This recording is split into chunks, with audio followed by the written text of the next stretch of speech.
Kate, I just read something interesting in your notes. So there will be a pullback, and there will be growth in the spring. There will be a pullback, though, in your view, in the stock market. And you think that there are some telltale signs that we can see right now in terms of some froth? Yes. Morning, Joe. Hi, Stephanie. How are you guys doing? The market is up a lot. Up 50% in 2 years. The Russell is up 40% in 13 months. Bitcoin, Tesla, everything is up. And I do think we do expect a pullback. You never know what it's going to bring it on. I think the market will create a catalyst and say, okay, we're ready. So we're looking for places to hide. Okay, but you will have, we'll get to some of your picks in just a moment, and Stephanie, I answer for both of us that you're well. I don't know if you're well. I hope you're well. You look well, but you can tell Kate how you. I don't want to answer for you, but do you have similar? You're not as overall market oriented. Maybe you love individual names. Do you even think about whether we have a pullback, or are you just looking for the names to own? Well, I always look at fundamentals, obviously. And by the way, I am well. And Kate, I'm glad that you're well, too. But I always look at individual names. I always focus on fundamentals. But I do. A good part of my process is thinking about the big picture and the top down. And the last 2 weeks, the big story in my mind, I know everyone's talking about energy, and you guys are doing a great job in terms of talking about it. But I think interest rates and the fact that we've gone on the 10-year from 98 basis points to 129 as of yesterday, it's obviously pulling back a little bit today. That's a huge move. We've got to watch the velocity of the move in interest rates. What I think it's telling us is actually that the economy is healing and that there's light at the end of the tunnel. And if you look at all the ISMs, you look at new orders, you look at the regional manufacturing data, you look at factory orders, you look at initial claims headed in the right direction.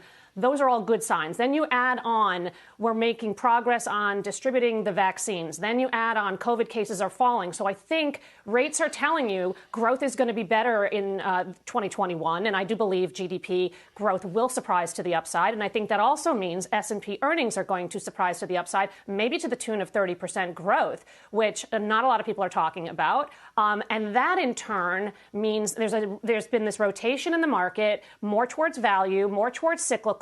Cyclicals make sense to me if you think the economy is going to improve. So while I have been paring back some growth names, and I think you could see a pullback in those names, I actually think the cyclical names will hold up a little bit better as we get better data points.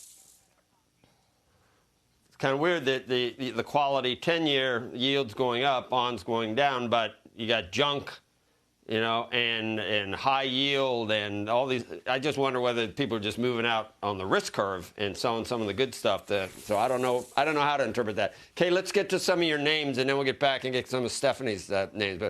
But which one? These are places where even if there is a pullback, you'd still buy these. So places to hide, if you will. What kind of stocks? Yeah, there are a couple of themes we are looking at there. The first one is just value-oriented safety. The second theme is places that will recover as we come out of COVID with the vaccines, as the economy improves. So, I like the banks. I like community banks, yielding 3%. My favorite right now is Citi Holding, $1 billion. It's in West Virginia, flyover country. You always got to own something in the flyover country because, like I say, they have all the guns, they make all the food. This company's got a great management team. Believe it or not, they are up 700% on a 20-year basis without a lot of acquisitions. The big theory with banks is you got to grow, you got to be big. Not true. If you compare Bank of America, some of the more acquisitive banks, they're only up 30% in the same period. So really like them.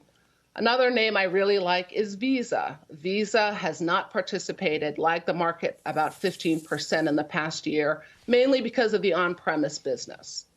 They made money online, made money doing what they do. Visa takes people from using cash to using credit cards. That's their game.